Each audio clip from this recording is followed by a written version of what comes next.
Welcome to the Everybody Just Calm Down podcast. I'm Jared. I'm your boy, Po Theory. And I'm Danielle. And I'm back in my seat, and we're here to recap. We're here to recap Real Housewives of Salt Lake City, Season 6, Episode 8. Starting to feel like we've been on this boat forever. But we're still on the yacht. So yes, we start off as only day 2 of the yacht trip. It feels like it's day 4. But it's day 2. Bronwyn slept outside for some reason. So Dad, I cannot wait to see the below deck version of this.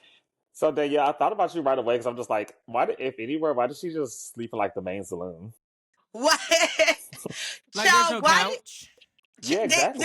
There's a whole dining room. Like, girl, it's the deck trying to do the morning clean, and they're saying, "Girl, get out the way." I mean, at least she was polite enough to ask, because that was the first thing out her mouth. She's like, "Am I in the way?" No, but why would they say yes? They're not gonna tell you you're in the way, but you have to know you're in the way.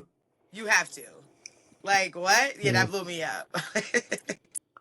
But the girls are all gathering themselves. Heather is hungover. And we get this flashback to where apparently last night her and Lisa just continued their round robin conversation where Heather would not let the mouse go and Lisa was not budging, and basically they didn't get anywhere. We also get Lisa and Meredith getting into it a little bit in the bedroom because Lisa is mentioning that Meredith has not really had her back, or at least she doesn't feel it. And I mean, I'm kind of inclined to agree with Lisa. I want y'all take on this because I kind of was with Lisa on this one. And I don't like the way that when Lisa brings it up and she does it again later in the episode, and just Meredith, instead of just listening, Meredith just goes on her Meredith tangent. I don't agree. So I don't agree. I'm sorry. Okay. I don't agree. Me and Danielle doing that. I don't agree. First of all, Meredith, we're at an age group. People don't like the tone of something. They automatically go to they weren't shouting me out. No. Because Meredith wasn't doing cartwheels to stab Lisa's back, but even going back to the camp dinner, she said, let's not talk about her. They wanted her to be like this, and that didn't happen. Need to back up. Like they did. Like, that's the issue there. So for me, like, no, you just didn't like Meredith's delivery and how nonchalant she is about, like, guys, don't say that about Lisa. You want her to be just as rowdy as them, and that's not fair. I don't agree. Go ahead, Aaron. You go ahead, and then I'll come back. Okay. So I agree with Danielle. I think Meredith is the only one that has had Lisa's back in the way that she has had it. She has, like, from the cabin trip to what's it, the cabin trip? Yeah, from the camp trip or whatever. The camp trip. To the conversation she was having with Whitney and Heather. She had her back there. At the end of the day, let's not forget, this is a friend group. This isn't like a group of enemies. This is a friend group. All of them are supposed to be friends. And the part that kind of blows my brain is, and I understand this is an ensemble show and this is the elements that we are supposed to be okay with, but you grown as why you keep asking all these people to have your back and defend you? Stop doing stuff, especially when Meredith is the only one that got to see how nasty and dirty you can be because of that camera. At the end of the day, Meredith may say she's gotten past it, but at the end of the day, I can't really defend you. She's not over that. Full throat, like the way you need me to be when you didn't did X, Y, and Z. Now carry on, Jared. I want to hear your side. No, I mean, I think that, they know how this show works, and it's very obvious whether they want to say it out loud or not that they're basically in an alliance at this point, along with this friendship that they have. Yeah, no, and that's fair. Even in this episode, as soon as Meredith gets clocked for not even defending Lisa, Meredith goes 0 to 100 to defend herself in that aspect. Well, I do defend her, blah, blah, blah. So if you can go to 0 to 100 for yourself, you can give a good 30 to Lisa. Like, she's gone from 0 to 5, and then that's all you get. And if I was Lisa, granted, I do understand that a lot of the shit Lisa does is not defensible, so there's only so much that Big Mare has to work with. But I think she can pipe it up just a little bit with energy when it comes to these so-called defenses. But this is the thing, like Meredith said, I don't always have to agree with that. But I do have your back as your friend. Lisa wants you to star in her BS. And even if you don't agree, like, she wants you to be all in. And it's like, what if I don't agree with that? Like, can I have my own opinion? She doesn't want you to have your own opinion. That's the selfish part about Lisa. She is a selfish person. Yeah. But and that's the kind of like the thing. Well, I'm call me crazy, but like I'm just watching Meredith and I'm seeing how she's moving, and I'm thinking that Meredith is actually being a good friend to Lisa. I think the narrative is going to shift once we get to the reunion, because even Jared, when you say that she lost her shit, I think it took her. Like, when you say she lost her shit, where did she lose her shit at to you? I want to say there was like 3 times this episode. Okay, well, when we get there, we'll. Sorry, go ahead. Okay. But the girls all wake up. Angie makes her grand return. Girl, with her wristbands on. Girl. Welcome back, Angie. Oh, and then Lisa and Brittany get into a little discussion about Bronwyn, which Bronwyn is able to overhear from the deck above, which we'll hear more about once we get to the breakfast. Yeah. Oh, and it's the way that they all gathered, and then Lisa just walks in like nothing. Lisa's a nut. We learned this episode. Lisa was unhinged. Like, she would go from she was like 2 different personalities. She was like, have you guys ever seen United States of Tara? The lady who had multiple personalities. Oh wow, yeah. She went wide. Like, that's what Lisa gave me this episode. She went from like so many. I was like, who is this girl? You know what? I understand why you're saying that, but what I actually got was throughout this episode, it was nothing but examples of what happened between her and Meredith. In terms of everybody was clocking her about things that they actually heard her say, things that she actually said to someone. So Lisa, in Lisa's own way, she is coming to them with her tail tucked between her legs. That's what we were witnessing. But Lisa, being a narcissist, she ain't never, ever, ever gonna let you completely run over her. She's still gonna buck up. But the way she kept trying to make it seem like everything was okay, because she knows she's caught. She understands what's happening now. Yeah, no, she definitely knows what's happening. Like, she's hip to it. Right, and one last thing before we move on. That is a continuation from the last episode when she says, I don't think any of us would ever do anything like that. She is continuously, this episode is a continuation of her trying to get in the good graces because she understands I can't beat all these bitches by myself. Right. And it's giving her all turned on me. Basically. So the girls sit down for breakfast, and then some of this stuff starts to fester. So before we get to Lisa and Bronwyn, so Bronwyn is confusing me a little bit with this whole Brittany situation, because it's like she was acting like she was confused as to why Brittany was upset with her, but she clearly threw this lady under the bus. And in that moment that she threw her under the bus, like, I didn't really feel like that was warranted in that moment, or I didn't know where that was coming from. And they did. Go ahead. They're doing it because it's Brittany. It's little Tinky. Yeah. That's why she did it.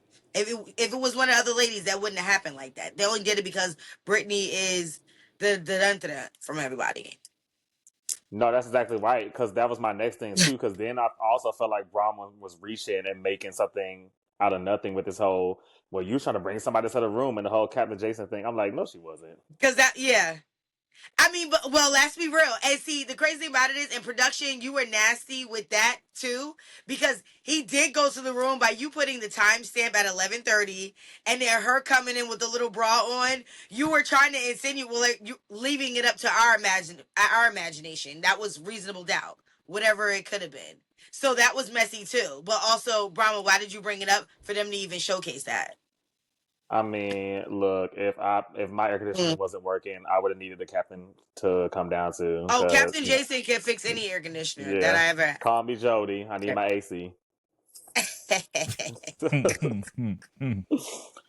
But as they go back and forth, and then Angie pipes in with this random tea about Lisa, I guess so. I'm guessing this was an off-camera dinner that they had after filming that day. But Yes. apparently, Lisa spilled this tea that Todd was making out with her friend or not friend or somebody she knows and farting the whole time, which came out of nowhere.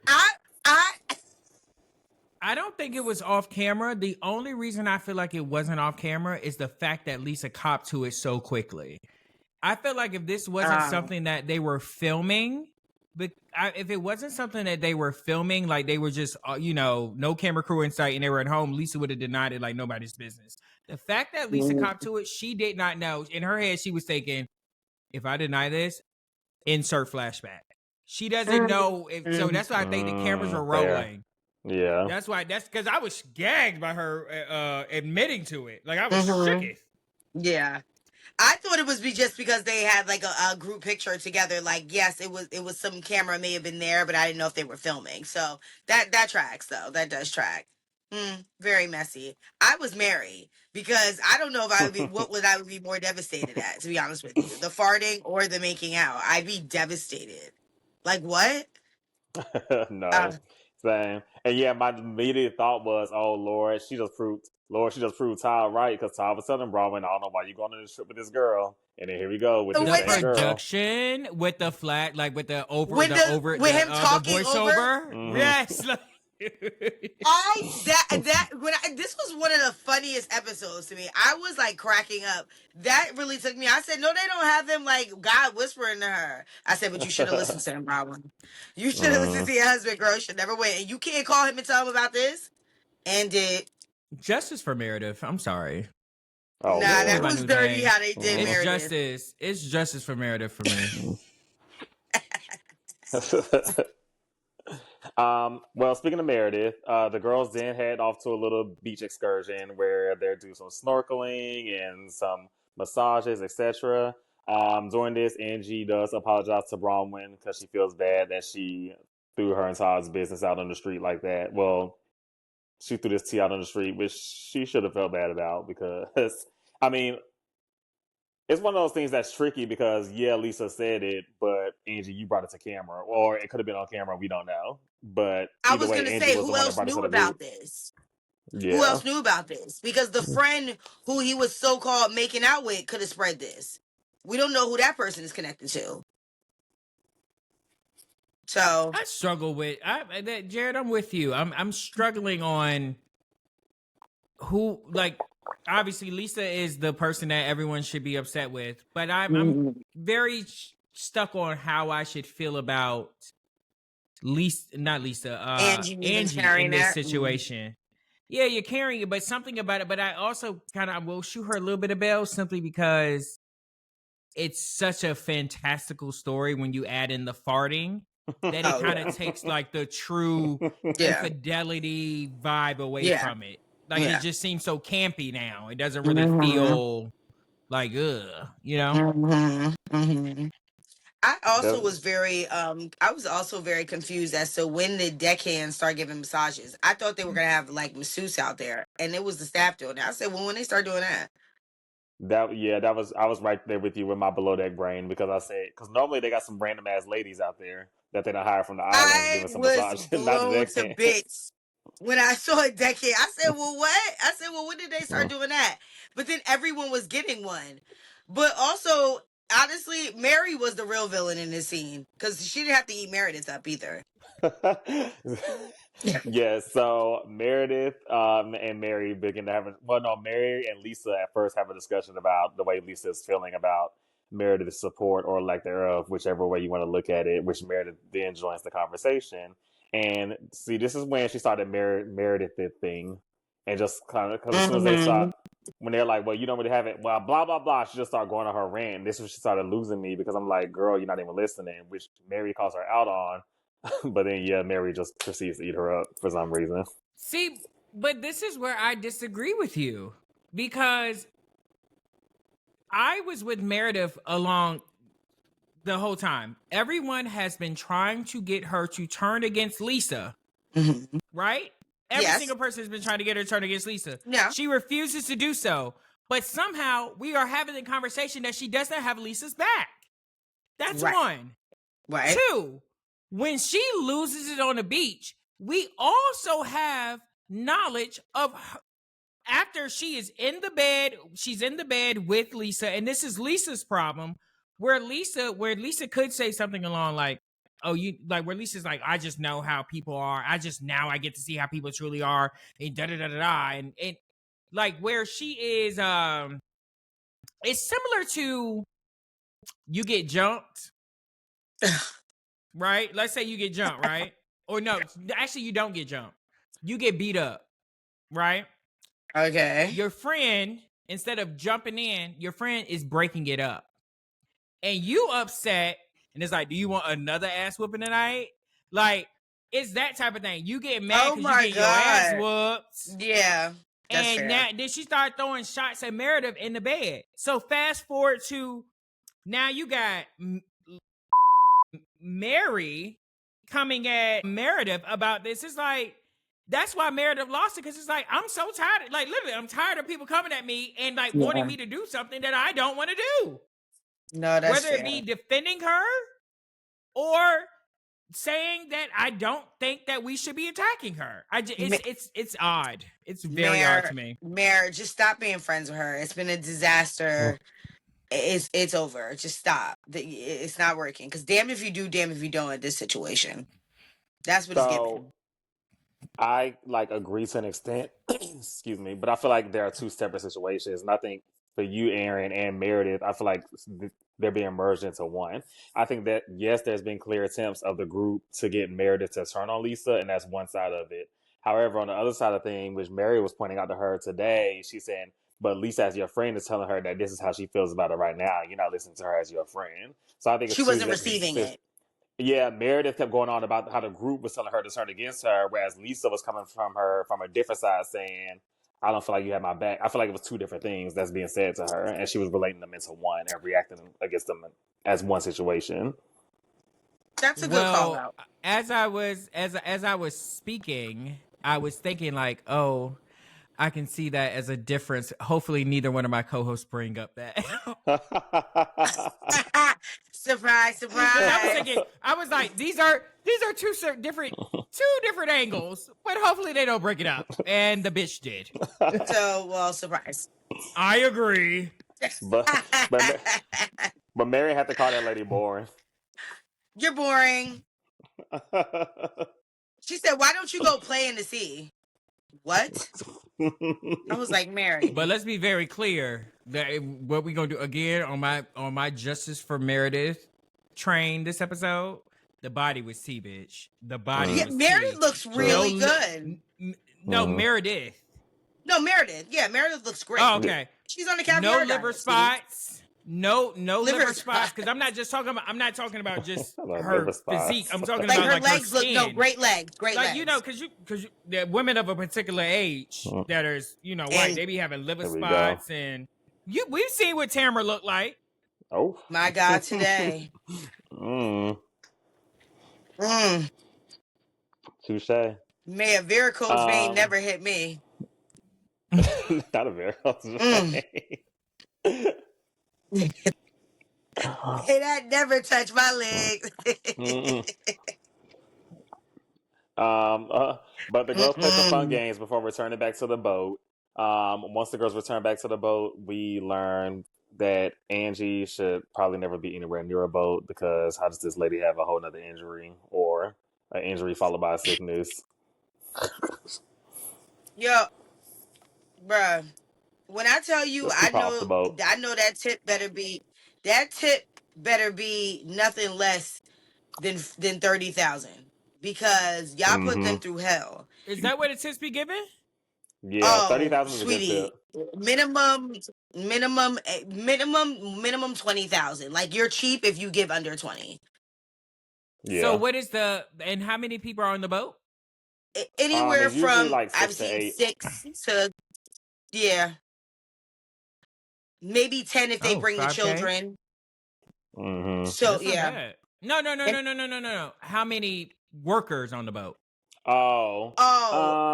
It's like 8, I think. Like 8. But then remember, they also, so the tips are only that's as far as service. You're not including the engineers. Even though we see them on below deck, but they're not included. We don't know if they're included into the tip. We don't see them on the tip part. Okay. Just the actual service Okay. and the deckies. But yeah, that tip better be rocking because you doing all. We got to call the medic for you. They sick of you. They don't They pour sick of water you. all over the Why? deck First the of all, first who night. packed them costumes? Yes. You all over the deck. You throwing glasses. I mean, you're just out of control. You're out of control. Like, for real. That tip got to be amazing. And again, why were those costumes packed to begin with? I have other questions. Why did we have them? And why did you give them to Angie when Angie had no business and Mary knew that? Mary knew that. She had no business with that. That was sick. Anyway, child. Right. So the girls gathered together for this random ass themed zombie dinner.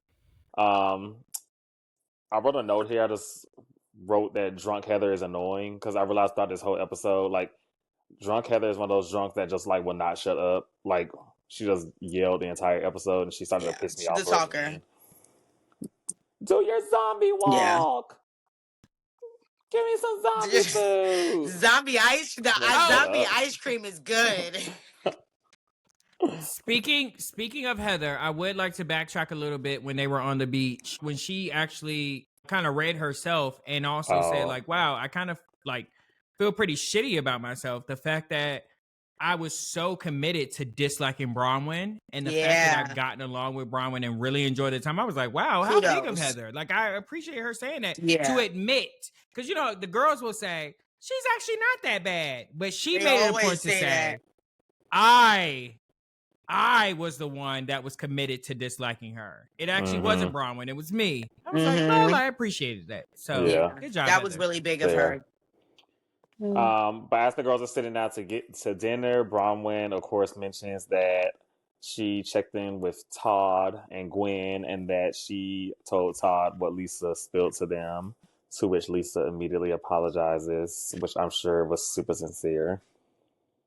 What I loved about this scene was when I can't remember who asked her, like, you told him that? She said, yeah. Why would I be embarrassed about it? I said, I know that's right. I think that was Whitney. Why would I be embarrassed to tell him that? Yeah. Why would I not? Yeah. I said, you better eat that up. You better eat that up. Yeah, she at least sit over there like. Yeah, she was. I said, I know that's right. Eat her up. Yeah, she was. Yeah, she was. No, I did enjoy that. Then we turn to Brittany now being sick. Brittany throws up on the side of the boat, and then Brittany did pull very much a me move because right after throwing up, they served shots of tequila, and she immediately started sipping, which, to be honest, I would have done the exact same thing because in my head, for some reason, that would just settle my stomach. I'm so glad I never witnessed Meredith had a problem with it. No, Meredith is me. Friend, if I saw you throw up and then we order a round of tequila and I see you doing a shot before the water came even to hit your lips, I'd have lost it. Because what are we doing here? But I think you doing that, Jared, is completely different from somebody like Brittany doing it. You are self-sufficient. 9 times out of 10, we don't really have to like, what is she doing? What is he doing? I mean, what is he doing? Where is he going? Oh my God, we got to check out for him. Brittany is a person that requires a lot of focus and attention. And so if she is not operating in a way that she can deal with her own liquor, that could be very frustrating. Now, I will say Meredith did give her a little 10 on 2 simply because she don't like Brittany. Right. But it's also a thing like, I know if she gets drunk and messed up, she's going to pull focus. Right. And I ain't got time for that. Right. Not her. So I feel like that's kind of where Meredith was coming from. And I don't have Brittany down for justice for Meredith. Yeah, in this situation, yes. And not for nothing, Brittany, you weren't seasick. You're drunk. And we knew that. From the makeup is already drunk. First of all, we saw you double fisted. You were doing the wine and tequila. Nobody in the planet ever does that at dinner. That's how I knew you was drunk. You did the tequila and then you did the red wine. I was like, oh yeah, Brittany's body. She's not seasick at all because you would have been throwing up with Angie the whole time. You're fine. Oh, she's on vacation. If I'm on vacation, I'm drinking whatever's in front of me. Sloppy. Well, she was No, you getting don't herself double liquored up. fist. Mm. Yeah, well, that is disgusting. You stick to your poisons and keep it moving. Nobody said you can't get listen, get annihilated. I love that for you, but also stick to what you know. Well, she had to get liquored up because she had some tea to spill. Because then Brittany brings up this TikTok that she saw that alleges that Seth has a mistress in Ohio. This TikTok apparently came from an Uber driver. And also say she brings that up, and Meredith, of course, is not pleased. And then Meredith immediately starts being Meredith in the best way possible. We know how Meredith gets when you mention Seth, the son, the daughter, the bathtub, her caviar. She gets upset if you Her mention family. anything regarding her. She gets upset to anything that mentions any of those things that I just mentioned, the jewelry line, anything of anybody like that, anything like that, she gets very upset. So with that being said, and then it coming from Brittany.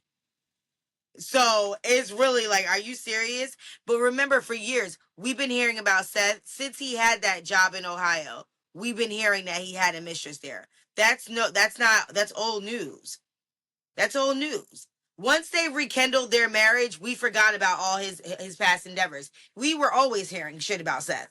So unless I'm seeing like he proposed to her or they have a child coming, I don't care. There. Anything else from you, Justice for Meredith?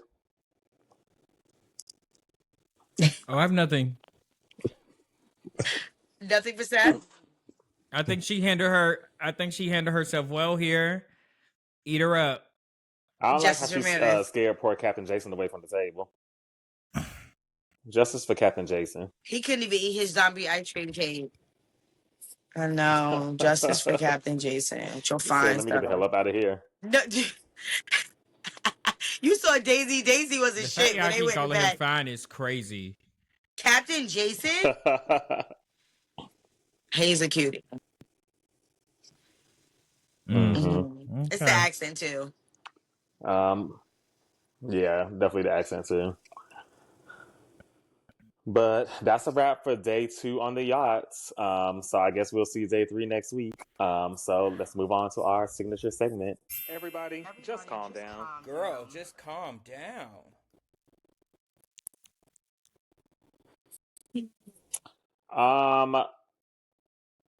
Oh, I think I'm gonna go ahead and just stick with Big Mare for this episode. I mean, it works when it works, but sometimes it's just a little bit too much too soon. And I do feel like she keeps low key proving Brittany's point about these seizures. Every time she just got a little tick, and I just don't know. It just don't always read well for me. So Meredith, you got to bring it down a little bit.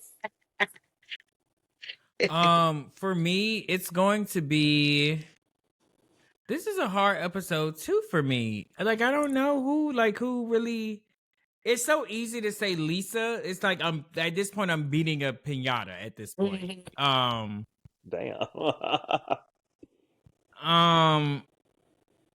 No, literally, because it's just like she's always gonna suck. So it's like, who do you choose? Honestly, for me, it's going to have to be Mary.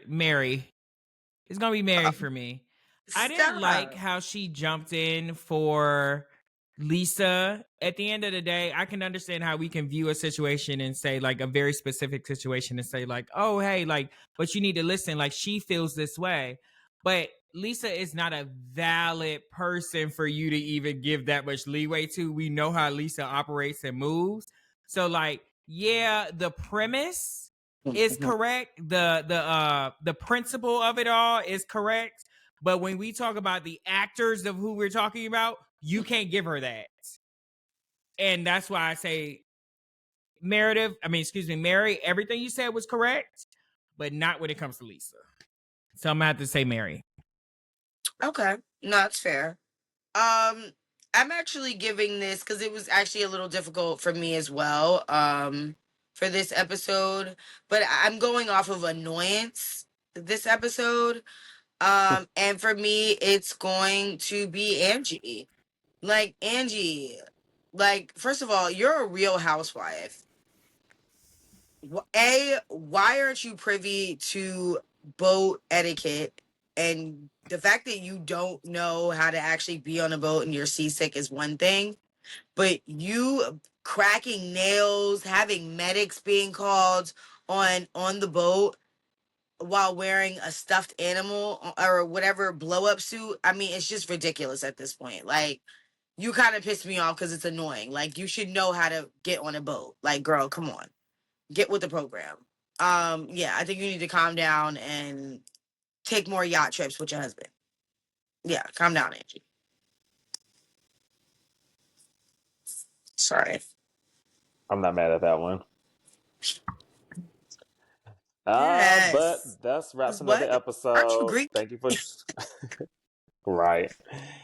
Thank you guys for tuning in once again. Don't forget, as always, to comment, like, and subscribe, and let us know who you think needs to calm down. We will see you again, of course, next week. Coming back with Potomac. I will be here, so look forward to seeing you guys back. Until then, have a great night and or day whenever you're watching this. Who cares? Peace out. Who cares? Peace.